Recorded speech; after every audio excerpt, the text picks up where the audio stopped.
You're listening to an Airwave Media Podcast. Hi, I'm Matt Albers, host of the Pirate History Podcast. The men and women of the golden age of piracy are some of the most infamous and often misunderstood characters in all of human history.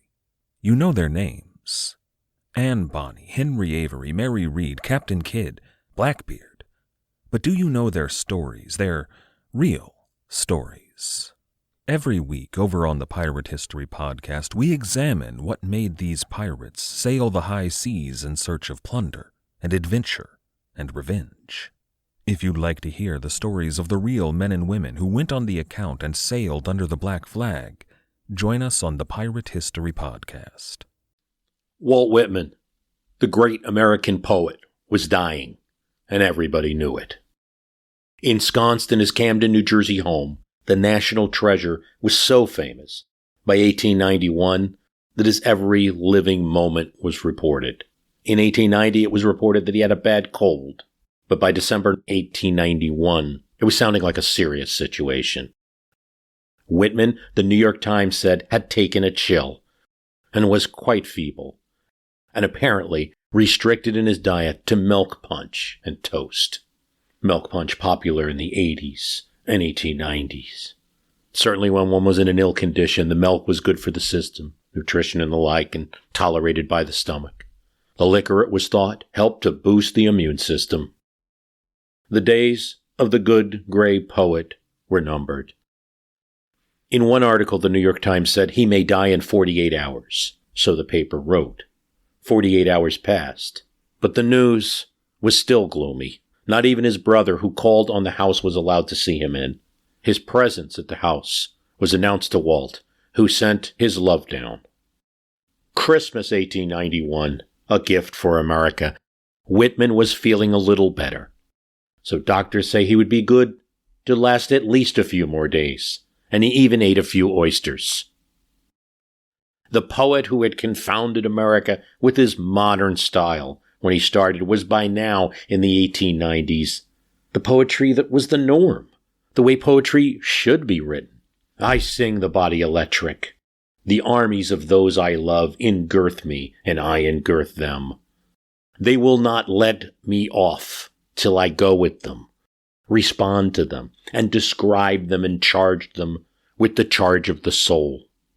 It's shocking at its time for the 1850s. No more to suggest that the body does not corrupt the soul, that it's not one is bad and one is good, the body always disappointing the soul, that they're to some degree the same thing, that there's nothing wrong essentially with the body scandalous in the 1850s too, not understood by most critics, Whitman's work then, his poetry trashed, most people thinking it was a horrible stew, not poetry at all, except Ralph Waldo Emerson, who went to visit that young poet. Whitman also hinting that the electricity that runs through the body ran through both men and women and people of different ethnicities. That was his message, and the message was received by 1890, though its understanding may not have been complete. When he first started writing and self-publishing his Leaves of Grass, a huge book with a huge preface that he wrote, the preface in dense prose explaining what he was doing, almost as large as the poem himself. Shut not your doors to me, proud libraries, he would say in poetry, instead of just saying, hey, listen, I'm going to say something interesting. Shut not your doors to me, for what is lacking on your well-filled shelves you need most. I believe there's a bit of poetic arrogance in Whitman, in what he said. But yet he was prophetic. Now libraries were indeed open to him. Hearts were open on January 4th into the new year, 1892. America was now more than 200 years old. The Civil War, a quarter century of the past. In the past, America hears Whitman is at his last. America reads that Whitman is at his last, eating only a small amount of cow's foot jelly. The jelly is made of skimmed fat from a broth, the collagen skimmed up from the top of the soup. Way to get a little protein into a person without having them consume meat, which might be difficult for a weakened patient. The next day, a little toast, brandy, a glass of milk, and a few days later Whitman was at least able to eat a poached egg and more milk punch. Each bite of his diet reported with a new article in the newspaper. It moved on to the second or third pages of the newspaper. By March 1892, hiccups were upon him. The paper had moved him to the front page for the daily report of the patient in Camden. And March 26, Whitman died. The end was peaceful, the New York Times said. The aged poet, when asked by the physicians if he had any pain, answered in an almost inaudible no.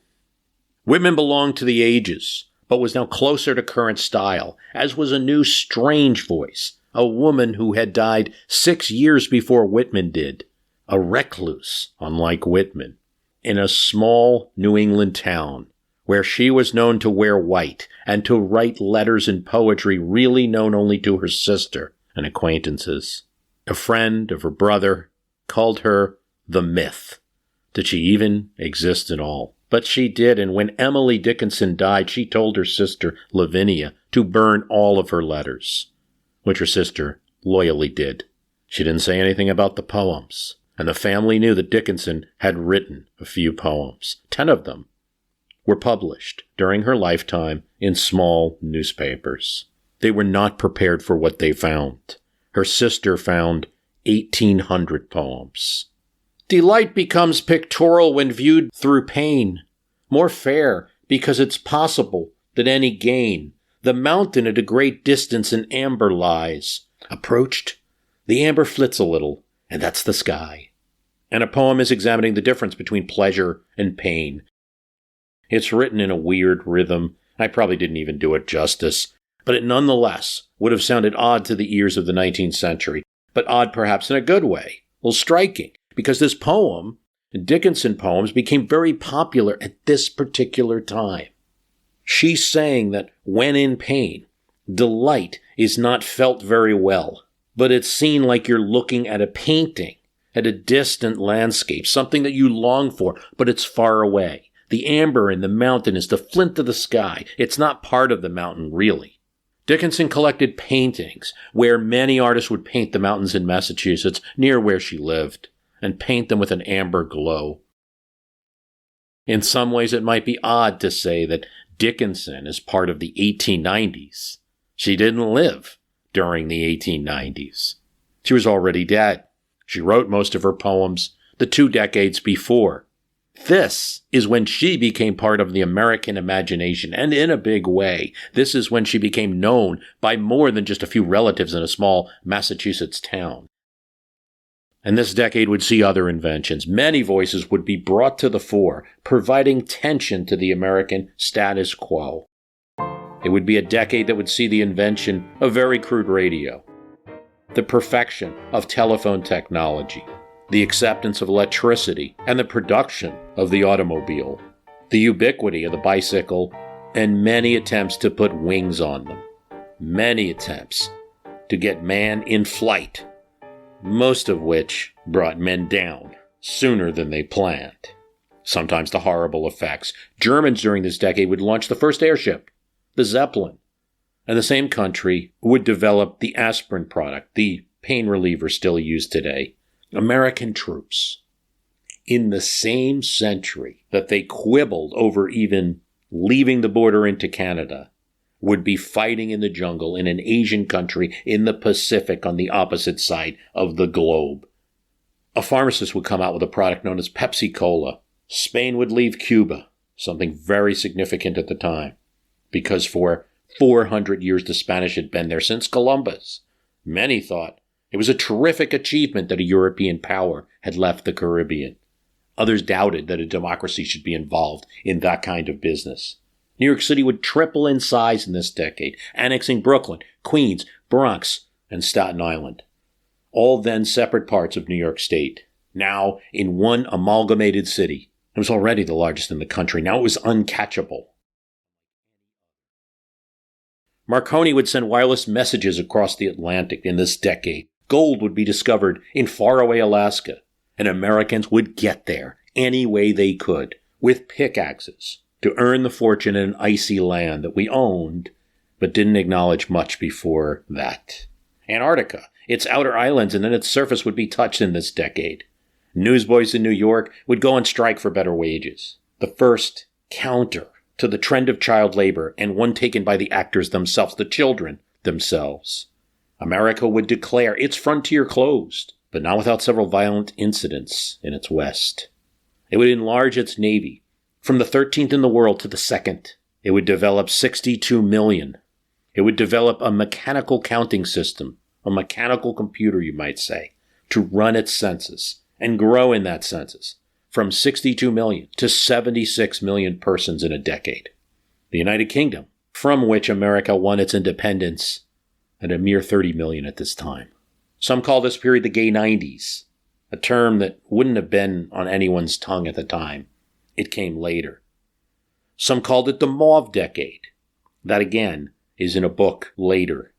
But that was due to the popularity of the particular color in women's fashions and in other products. As Scientific American said, life in the 19th century was one of gray and black and brown.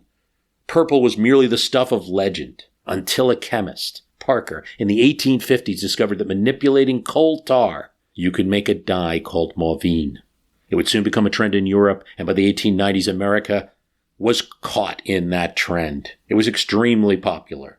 Companies cashed in the later part of the 19th century. Coal tar formed so many other products. The names of chemical companies today are from the Swiss Basel region. CBG, AGFA, BASF is the last two letters, a soda factory. Started making coal tar and dye and other products. Mauve fashion and dresses became all the rage, and a new world of color was opened up.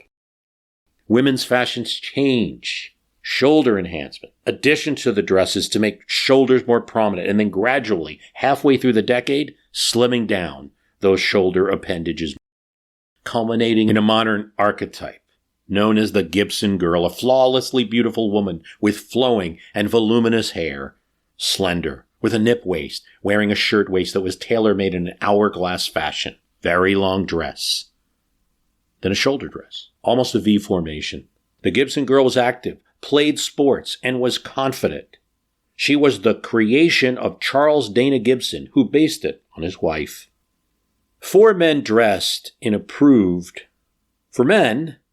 got a little more, we might say, in the casual direction, but still involved the frock coat and the top hat of the earlier 19th century, though nothing as tall as Lincoln's at this time. The lounge suit began making its appearance even to people in business, a single-breasted jacket. It's the kind of suit we know today in that form, but it might be worn with a frock coat over it. It is, as one commentator said, and I think an accurate description, the type of suit that a businessman could wear on a Saturday and a cowboy could wear when they were going to church. Gibson made a choice in his drawings. The women, not the men, were dominant, more beautiful than the men were handsome. One famous drawing has 4 Gibsonettes with buffoon waterfall girls examining a tiny object under a magnifying glass. And when you look closer, it's a man.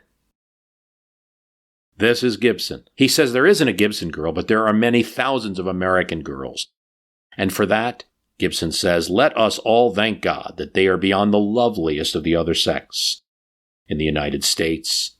Of course, natural selection. This is the time of its height. This, Dana says, is what's been going on. The eventual American woman will be even more beautiful, he says, than the woman of today. I'm sure a few people raised eyebrows even then.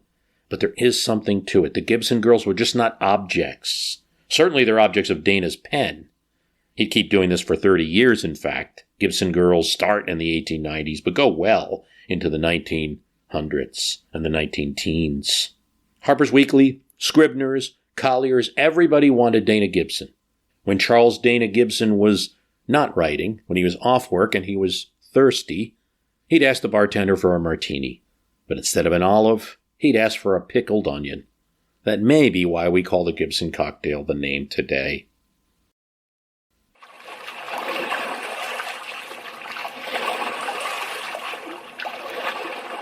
During this period of the 1890s, Jack London had a number of professions, one of which was an oyster pirate. Now, it may sound more evil than it appears, and in fact, London during the same decade would join the opposite side. But the Southern Pacific Railroad had begun to lease out tracts of its coastal acreage, and these beds had always been considered a public resource, and all of a sudden were transformed into a protected monopoly. The takeover deprived working-class fishermen of a source of income and food. Thus, even though the act became a felony, the police often looked the other way when sailors and small boats continued to harvest oysters from the now private title farms. And these oyster pirates took on the air of local folk heroes. Jack London was one of them.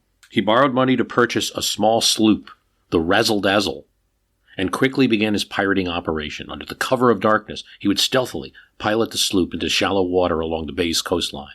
Armed guards patrolled the area from raised platforms, and Jack had to be absolutely silent. The smallest knock would be heard.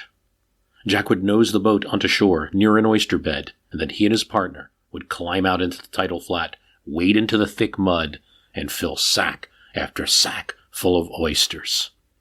Then as morning dawned, they raced other pirates to Oakland Market, jockeying to be the first to sell their harvested oysters for hefty sums to local restaurant owners.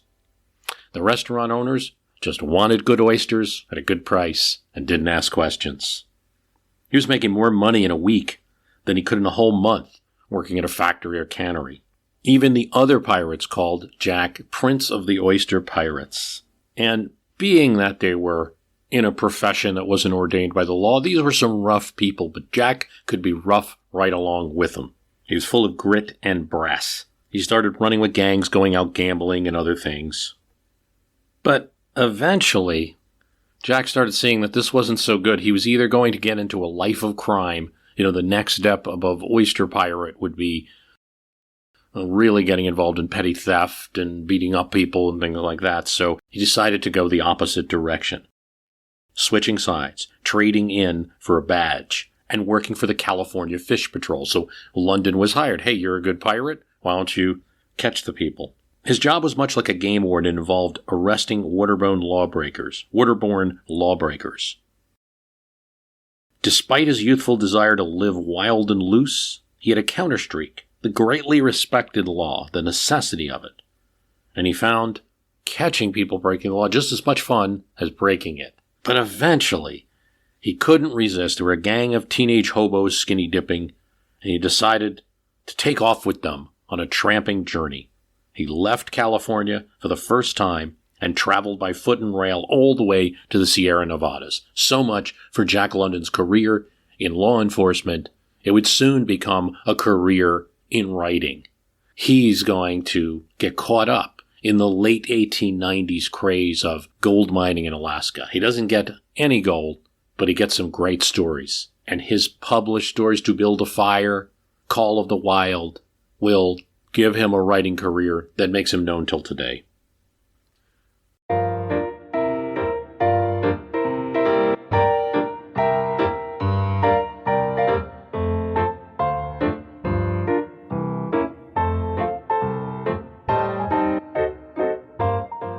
There was no other way to describe the St. Louis waterfront except an amalgamation of everything. No single industry dominated commerce there. With riverside land at a premium, the north and south riverfronts were home to businesses of all kinds alongside each other. Breweries smashed up against wagon factories, rail yards bumped up into gasworks.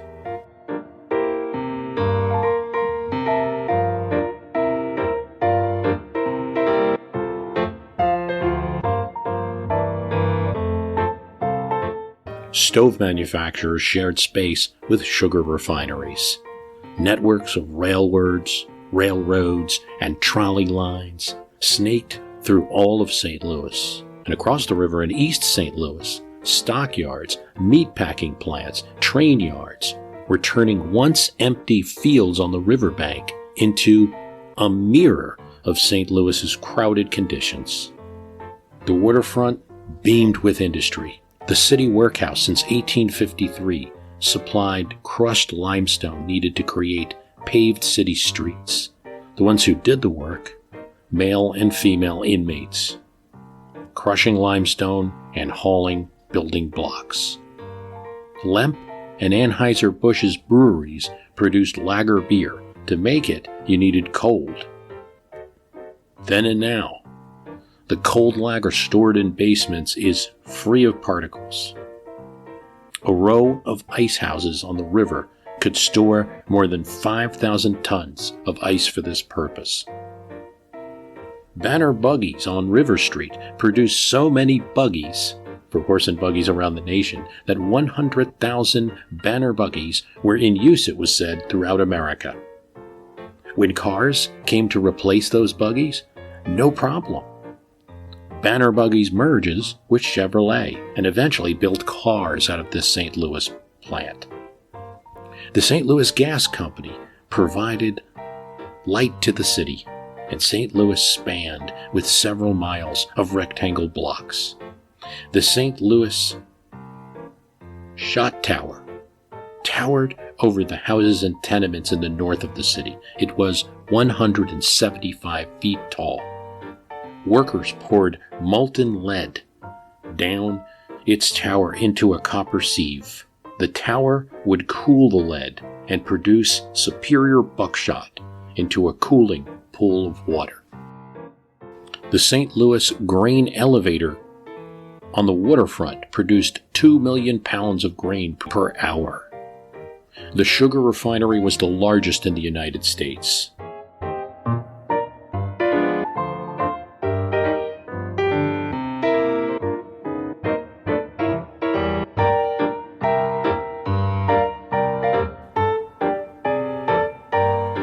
St. Louis's location on the water, on the Mississippi, christened the city, allowed it to flourish. But it also had its dangers. On 1890, a flood left 50,000 people homeless as water soaked neighborhoods in the city. But water was also something special.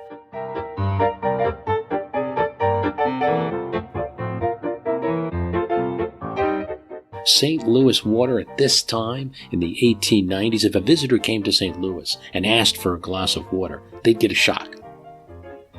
But it would be a shock that those in St. Louis would expect. The water would be chocolate colored. It was right out of the Mississippi. And St. Louisians drank it as best you could to settle the mug and drink it down. St. Louisians actually thought the water was superior. Dr. Charles Pope kept a jar of river mud in his luggage when he traveled from St. Louis and added it to water elsewhere to make that water more healthy. Mark Twain found it wholesome and very nourishing. And maybe it was. This is what Twain said: "You can separate the water as easy as Genesis. One good to drink, the other to eat. Stir it up and take the draught and eat it as gruel."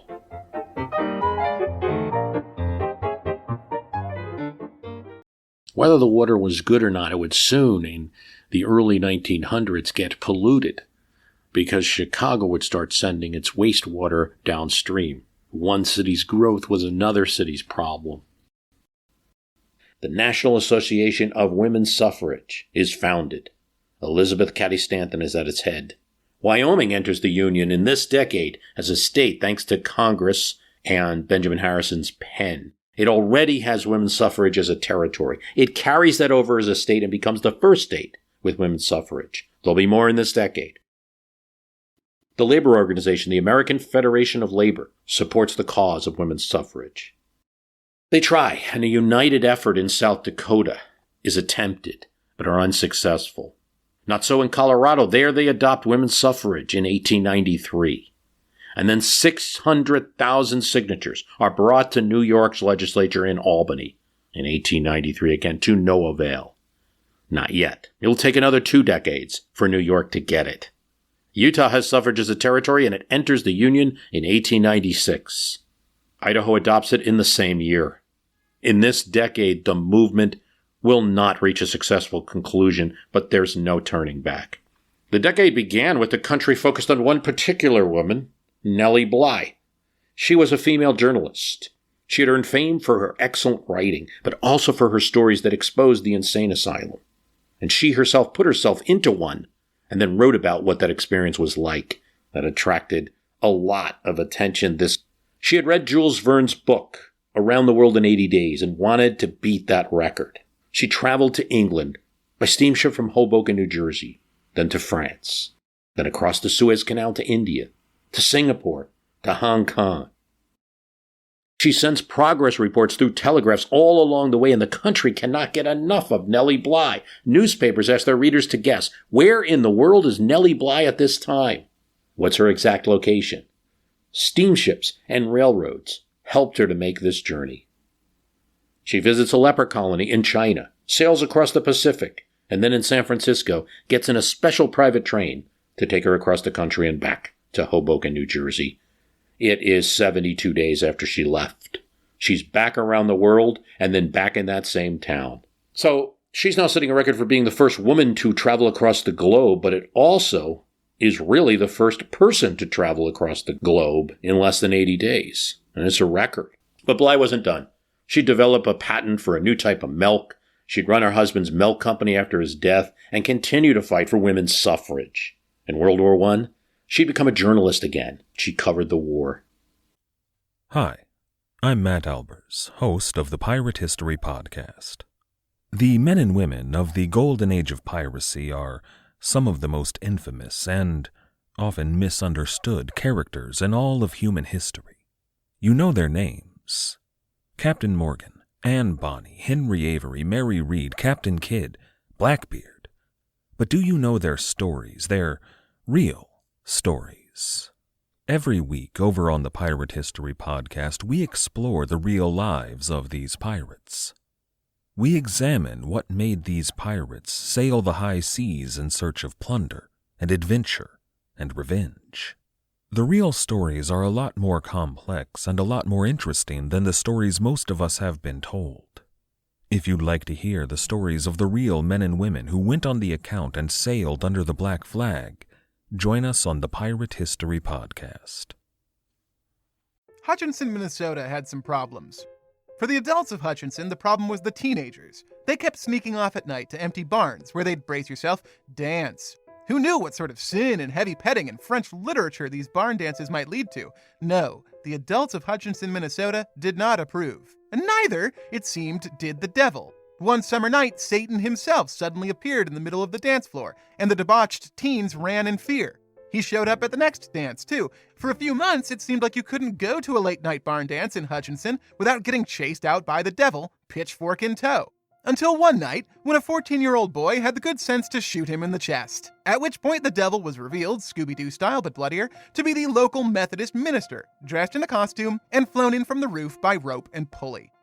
This is The Constant, a history of getting things wrong. I'm Mark Chrysler. Every episode, we look at the accidents, mistakes, and bad ideas that helped misshape our world. Find us at constantpodcast.com or wherever you get your podcasts.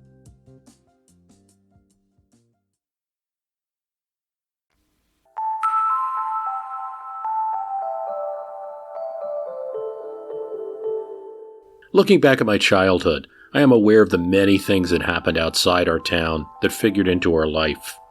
These events, both scientific and political, have great historical significance, but as a child I measured their importance only by the effect that they had on my world. I remember that when the first telephone was put in our hotel, it was such an unbelievable miracle that a small circle of onlookers gathered just to watch it being installed. What a strange-looking gadget. Just an oak panel, less than a yard long, with a box at the top that hung on the wall. 2 bells were at the top of the box. Below them, a spout, into which one spoke, which could be moved up or down according to the height of the speaker. An odd-looking contraption, certainly, but oh, the wonders of it. Now a man need not ride wildly for miles on horseback to get a doctor for his wife about to have a baby. He needed only to speak into this instrument. The doctor would come.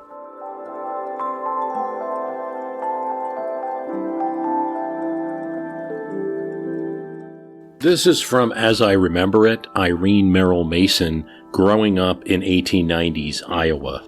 She's got some great stories in here.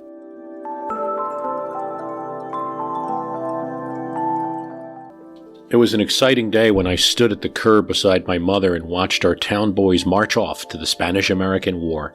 No uniforms, just an array of nondescript garments. A marching band behind them played When Johnny Comes Marching Home Again. The streets were lined with people waving their hats, cheering them on.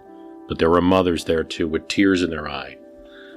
Suddenly, as the boys marched by, my mother, a beautiful mother, stepped from the curb in long skirts trailing in the dust, rushed out to kiss one of the marching boys. I was horrified, my childish heart shocked, that my mother would kiss any man but my father. As she stepped back on the curb, I said, "Mother, you shouldn't have done that." But what a kind thing she had done. It was Archie, our porter, a man of all trades. She knew Archie was an orphan, and that he and his brother Bill, our day clerk, had been reared in an orphanage. So Archie had no one else to kiss him goodbye.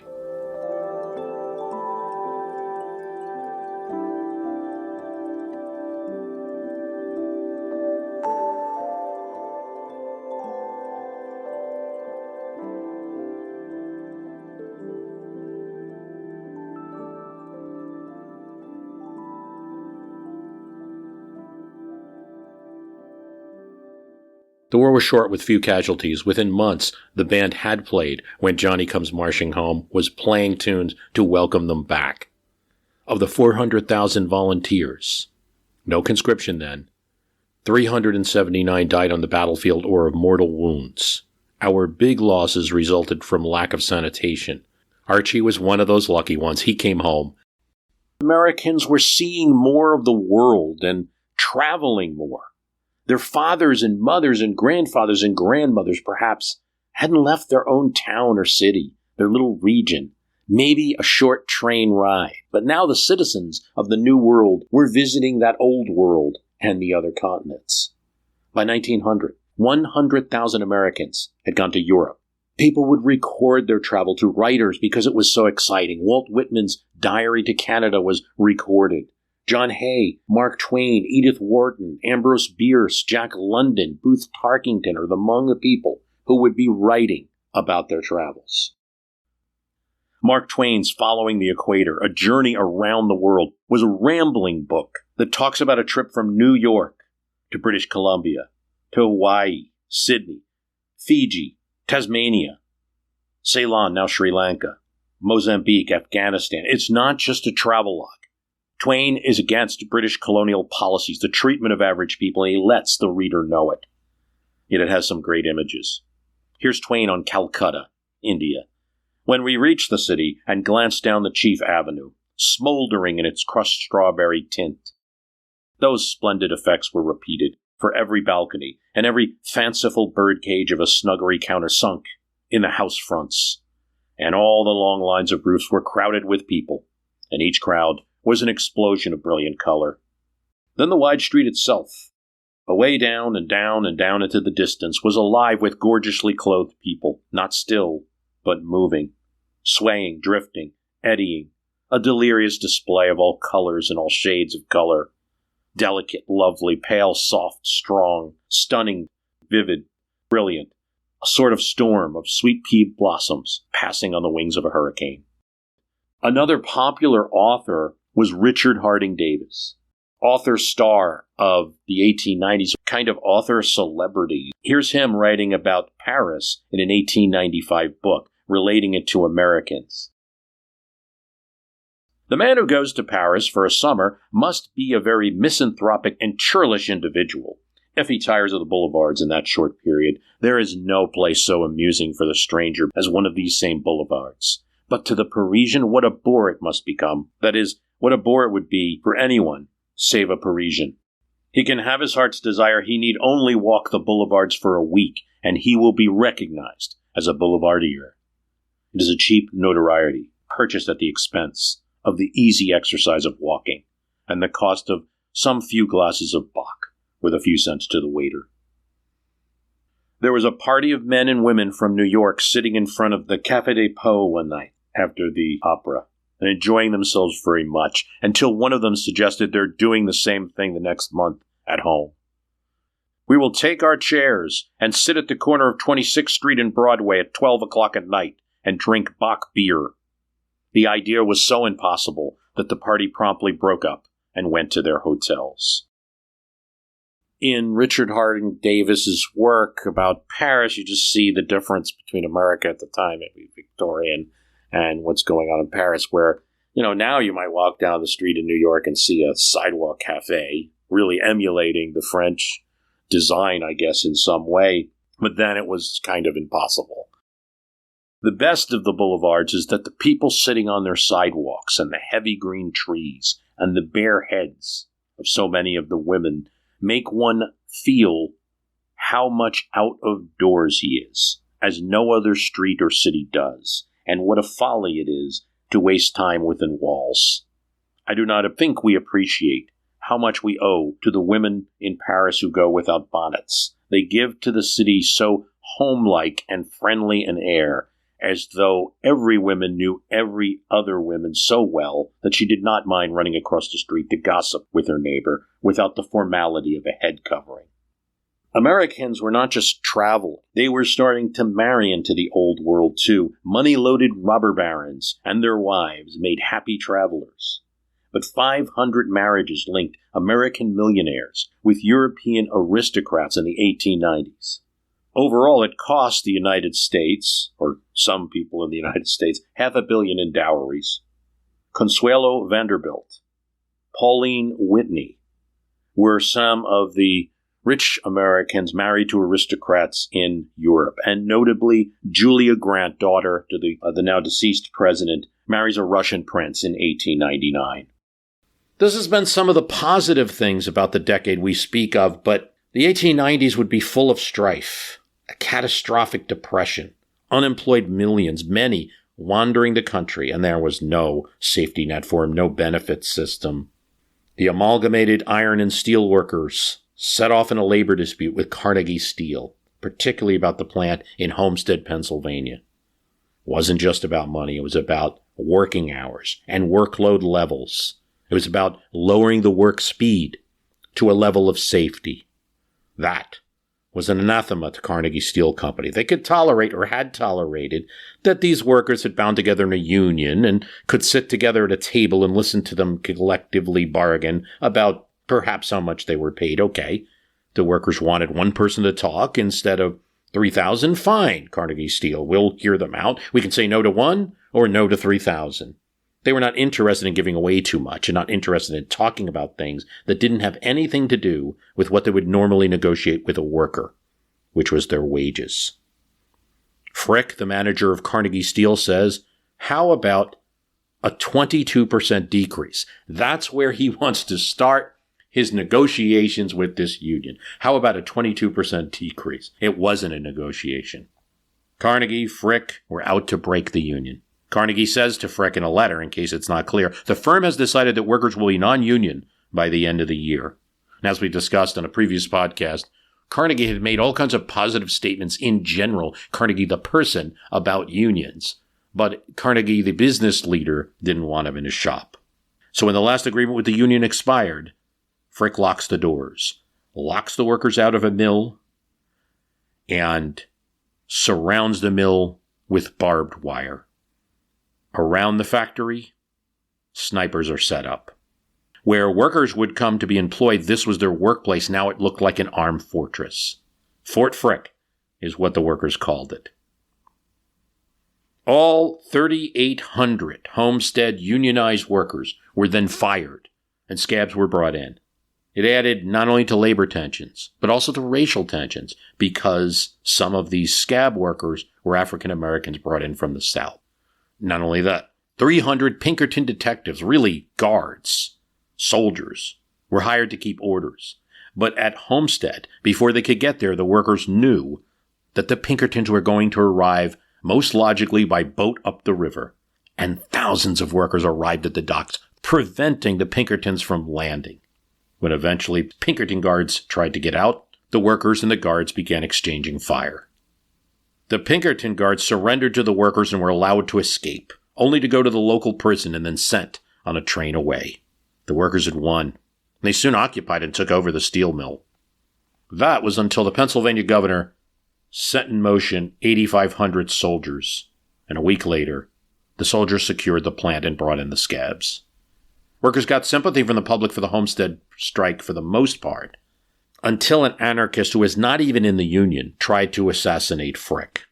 After that, criminal charges were levied against the heads of the union effort, and by November, the union was broken.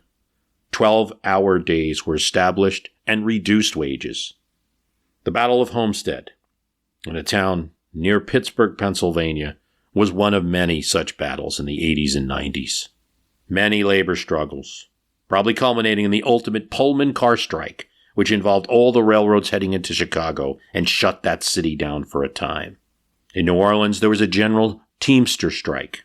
It shut the city to a halt when gas employees also shut the lights of the city in solidarity.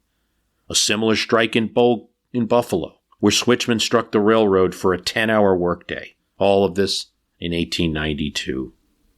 So this is a rough period. It's not just a period where people are wearing purple.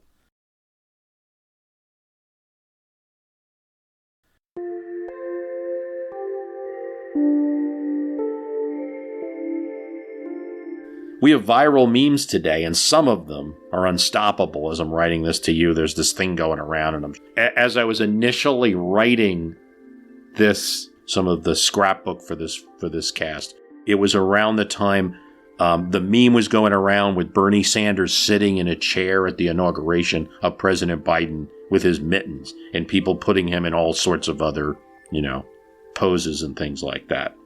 You had one in the past of New Jersey Governor Chris Christie on the beach at a time when he had banned anyone else from being on the beach. And you have these memes, and there's a tendency to think of them as something that's just a product of, 2021. But it's not true. There are all sorts of memes or popular sayings or expressions, pictures, art, types of things that would spread around and become very popular.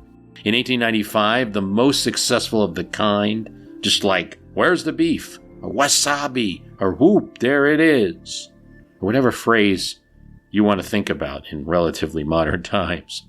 It was just as infectious, and it spread, and it was the little poem, "The Purple Cow."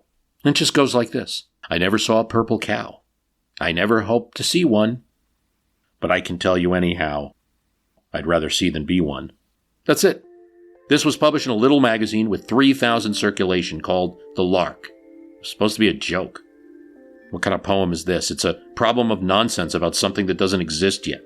It reappeared again and again in magazines, and it was something that was just said by people, by workers, by school children. It sticks a long time. It's in President Truman's head when he was asked about UFOs during his presidency. He repeated this poem.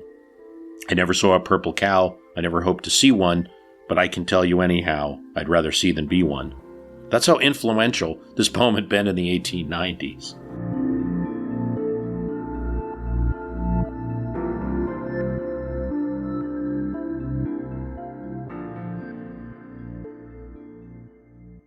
Gillette Burgos, the person who had written the poem 2 years later, writes in that same magazine, The Work.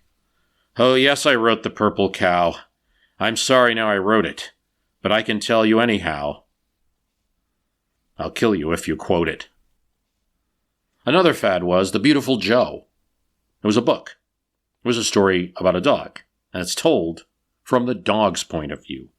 My name is Beautiful Joe, and I am a brown dog of medium size, and called Beautiful Joe because I have a beauty. Miss Morge, the clergy, he says that I must be called beautiful for some reason. Now, I am an old dog now, and I am writing, or rather getting a friend to write this. It sounds silly, but this book, Beautiful Joe, told from the perspective of that dog, sold 1 million copies and was in every child's bookshelf. Reading it or read to them. School children arriving at schools, and there are more schools now than ever before in America. They probably had to bow or curtsy to the teacher who absolutely controlled that classroom, or rapped in the knuckles by the teacher, and no one would say anything of it. Or for a minor offense, you might just be embarrassed. The old dunce cap, or the nose hole, where you'd clasp your hands behind your back and press your nose against a circle drawn on the chalkboard, and you'd have to remain there in front of the entire class thinking about what you've done. In better times, in school for recess, you might play A over. Now, what's A over? Well, think of it as kind of a volleyball. But there's no net. Instead of a net, you use a house or a building. Here's how it goes. Two teams will be playing on one side, on each side of the school building.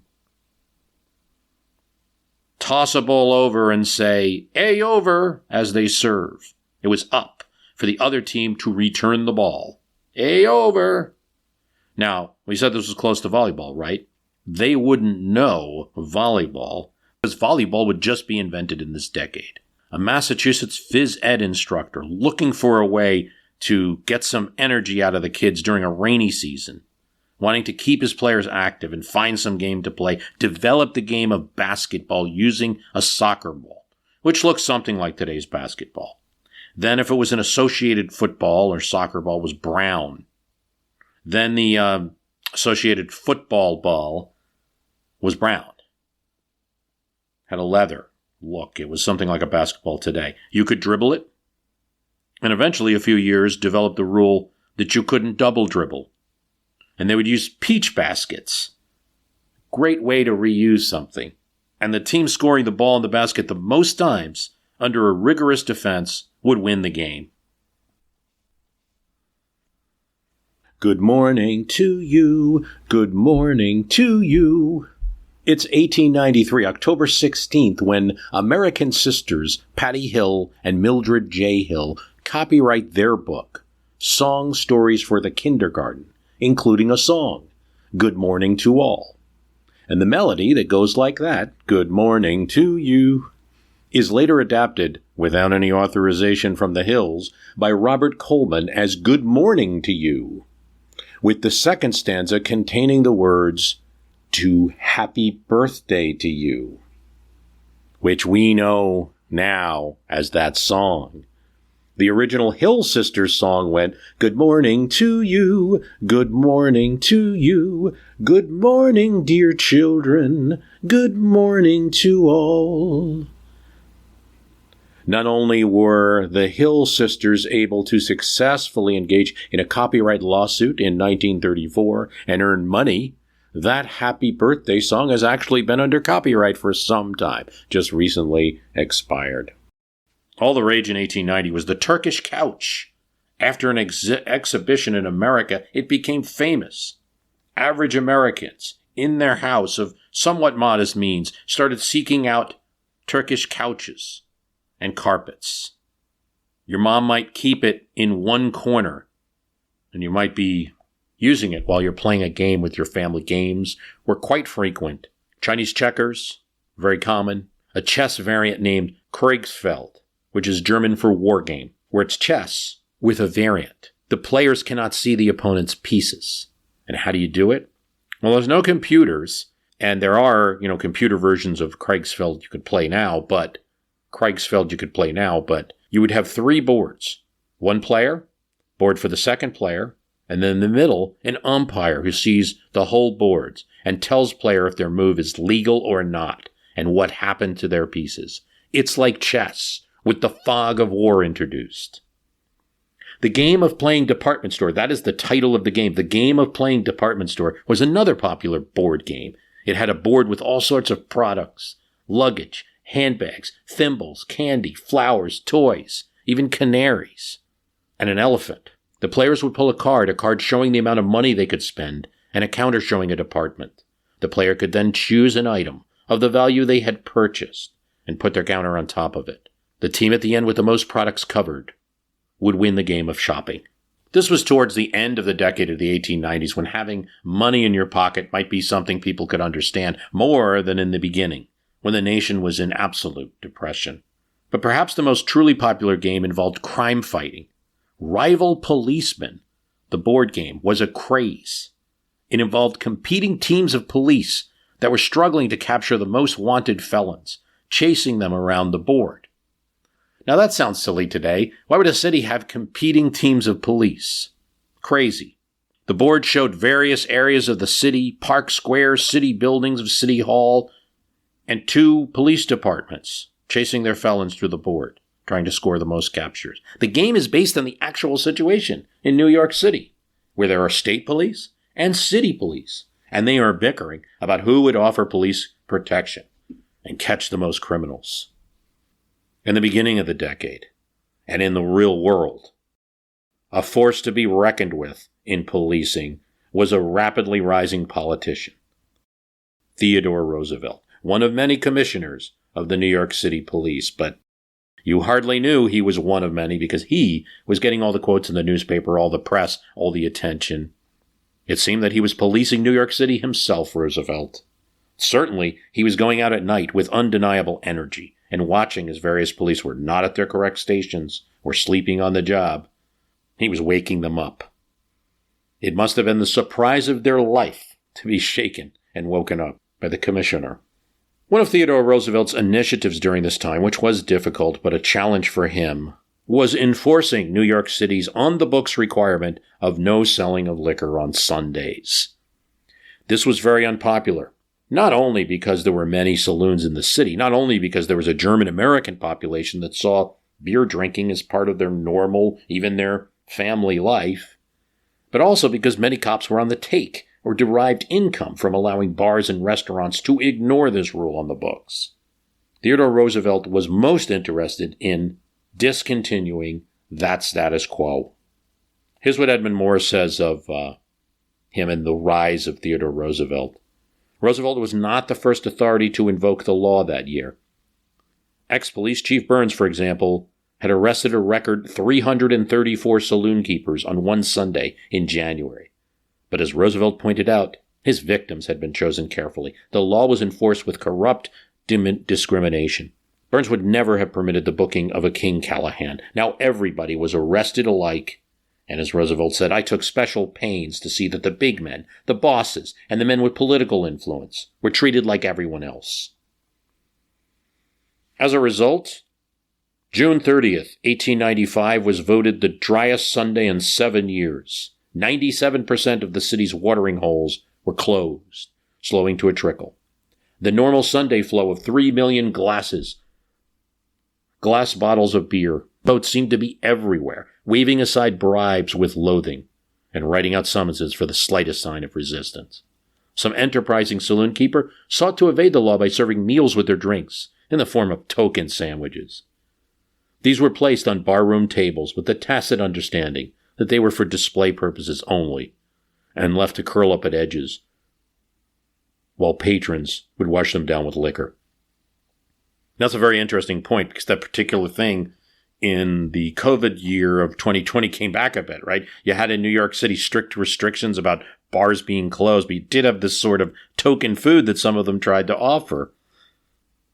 In any case, in the 1895 example, Roosevelt was sternly disapproving and would order plainclothesmen to monitor all aging sandwiches in the future to make sure the sandwiches were being eaten. The legal ratio, he said, was 1 drink per sandwich. They were meant to be consumed simultaneously. I guess there were a few people who tried to eat a few sandwiches on one day and then tank up on another. Coffee vendors found that a heavy infusion of cognac into every cup greatly increased their sales. We're at a German beer garden in Lexington Avenue. Requests for lemon soda, plain soda, and cold tea were met white wine, gin, and whiskey, respectively. Anguished protests came in from Tammany politicians, most notably the former governor, David Hill, now a United States senator. Called Theodore Roosevelt a busybody seeking notoriety. The commissioners were arbitrary, harsh. Told commissioners, the 1 glass of beer with a few crackers at a restaurant is just as much a poor man's lunch on a Sunday as Mr. Roosevelt's elaborate champagne dinner at the Union League Club. In fact, a Democratic judge, being smart, handed down an alarming decision that if you interpreted New York's law literally the way Roosevelt was, it would be that all drinks on the Sabbath would be banned. That includes milk and lemonade. Only water to drink now, said the New York Herald sarcastically. Roosevelt wasn't one to back down. And when he was invited to a large meeting of German Americans in the Good Government Club on the 16th of July, he accepted that invitation. No one expected him to. In New York City, there lived some 760,000 industrious, beer-drinking Germans, mostly middle class, sentimentally attached to the old world, and fiercely loyal to their adopted country. The reaction to Roosevelt's speech was therefore eagerly awaited. Roosevelt said that Senator Hill has done me the honor to take me as the type of his political methods and political views and singled me out for attack in connection with the excise law. His complaint is that I honestly enforce the law that Tammany put on the books.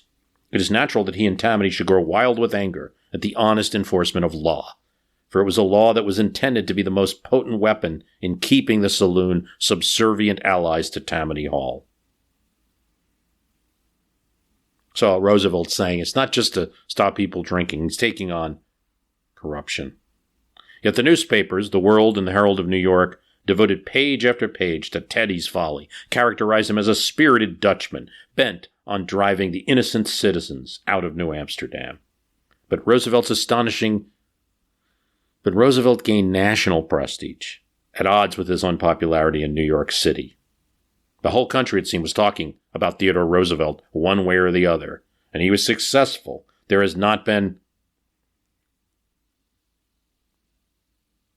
was said there had not been a more complete triumph of law in the municipal history of New York or the London Times.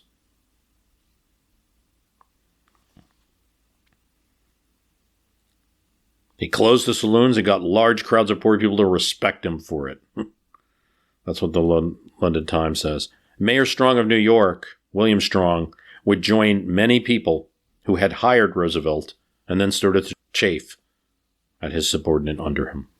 I thought I would have a pretty easy time until the police board came along and tried to make a Puritan out of a Dutchman. America couldn't just get its way, even as it increased on the international stage in the 1890s. Couldn't just get its way in every international policy venture that it wanted. The 1890s still finds the U.S. as not the largest country in international affairs yet. And even its attempt to build a controlling hegemony in the Americas, an American coalition that can rival the old world with the new one, gets off to a rocky start. It is the project, the goal of Secretary of State James Blaine. In fact, he's Secretary of State twice, once during the Garfield administration until that president's assassination, and then again in Benjamin Harrison's administration.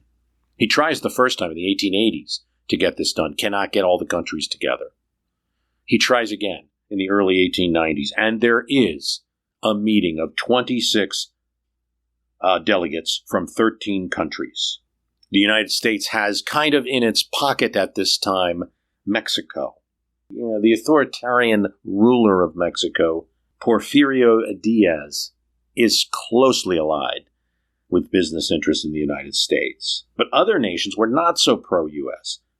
In fact, the Americans were outnumbered by other countries. Leadership among the Latin American nations is exercised by the delegations from Argentina and from Chile, partially because their delegates are skilled in diplomacy, but also because Argentina has a special relationship with some European countries, and Chile is becoming a Pacific power of its own with a navy that even in the 1890s is rivaling at least a Pacific fleet of the United States.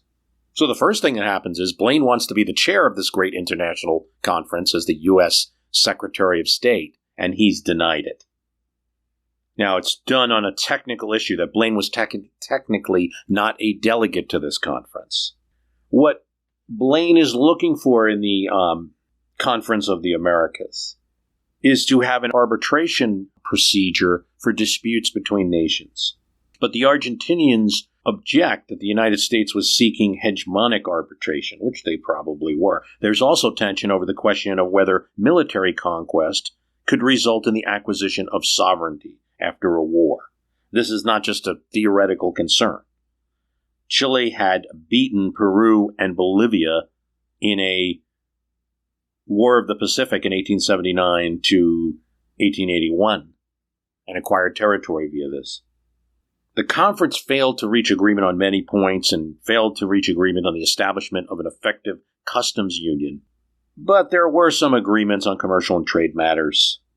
But of course, the 1890s, you have to talk about populism. December 1890, the National Farmers Alliance and the Industrial Union, the Southern Farmers Alliance, its affiliate, the Colored Farmers Alliance, the Farmers Mutual Benefit Association meet jointly in Florida, Ocala, Florida, the Marion Opera House, and adopt the Ocala Demands. Calls for the abolition of national banks, the establishment of sub-treasuries or depositories in every state that would make low-interest direct loans to farmers and property owners, the increase of money in circulation to not less than $50 per capita, the abolishment of futures of all agricultural and mechanical productions, the introduction of free silver, the prohibition of alien ownership of land, the reclamation of all lands held by railroads and other corporations in excess of what was actually used and needed by them, held for actual settlers only, legislation to ensure one industry would not be built up at the expense of another, and removal of the tariff tax on necessities of life, an income tax, limitation of national and state revenues to the necessary expenses are all part of what they're asking for. They become the People's Party in 1892, and those Ocala demands of 1890 are incorporated into the party's Omaha platform. That ticket of James Weaver and James Field will get 8.5% of the popular vote and carry 4 western states. There's a lot of offshoots of the populist movement. Tom Watson is a southern populist, and he has a solution. His Populist Party, of which he was the most prominent southern member of, would address the race problem in the country by addressing the common interest of black and white farmers. He would say things like, you are kept apart, mainly so that you can be separately fleeced of your earnings. You're made to hate each other because it's upon that hatred rested the keystone of the arch of financial despotism, which enslaved you both. You're deceived and blinded. Indeed, when Coxey's army marches across the country to Washington to illuminate the plight of the impoverished, they are not segregated, as would be the custom at that time. Shunned at regular churches, they're welcomed at black churches as they march to Washington. Populist Republicans, white and black, were able to take North Carolina's government from Democrats for several years. Novelist Hamlin Garden in his 1897 book said, "Poverty has few distinctions among its victims." The Colored Farmers Alliance of Southern sharecroppers who were African American was an essential building block of that National People's Party. It wouldn't last, and the commitments of everyone were not so sincere, particularly in the South, where prejudices died hard. Indeed, Tom Watson, who was not overtly racist in the beginning, later in the 19-teens will revive his career coming out as a segregationist. Women are also part of the populist movement, much more than any other kind of politics up until that time. Mary Elizabeth Lees was the one who told Kansas populists to raise less corn and more hell. Annie Diggs, according to a Kansas City newspaper, was the unqualified dictator of Kansas populists. This is, something important to note. And this movement will really, and it'll only take 4 years for the political effects to happen, because the 1896 Democratic nominee will be William Jennings Bryan, and he's definitely picked as a way to get that popular vote on the they're looking at, today we look at 8.5% and say, what's that? That's not a lot. But if you're looking at a swing, that's a great amount of voters, and also states in the Electoral College, and if you can swing that to your side. This is from As I Remember It, Irene Merrill Mason, growing up in 1890s Iowa. Iowa's untamed, unfenced prairie was a riot of wildflowers growing in the tall grasses. Tiger lilies, sweet William, black-eyed Susan, almost any wildflower you could ask for. So we kids would wade into the swamps and get them for her. May Basket Day. Hang your basket filled with flowers on a friend's door, ring the bell, and run. No one wanted to get caught in the act of delivering a May basket. The secrecy of the ritual made May Day both exciting and fun. Our preparations for May Day began well over a week before the big day. We'd begin by going around to our local stores for pasteboard boxes to trim. Mother would set up a table in the living room, produce a bottle of white paste, blunt and scissors, and we'd go to work. Mother was always around to help us. The best thing was she liked to do things like that. She was a mother who enjoyed playing and working with her children. Flower picking was as much fun as making the baskets. For several years, we had a wonderful Sunday school teacher who just before May Day would take us out to Hog's Back, a wooded hill on the edge of town where every kind of wildflower imaginable grew. Bluebells, violets, and my favorite, Dutchman's breeches. Though the distance from town was a good mile or more, we always walked, trudging along in the hot Iowa sun. How cool the woods, how soft the grass when we finally reached our destination. That's it for this 1890s. There's a lot more. I have a whole book about various interesting developments of the gay 90s, the 1890s, not so gay during Depression. For the rest of it, a lot of things happened that we'll get into in the next one.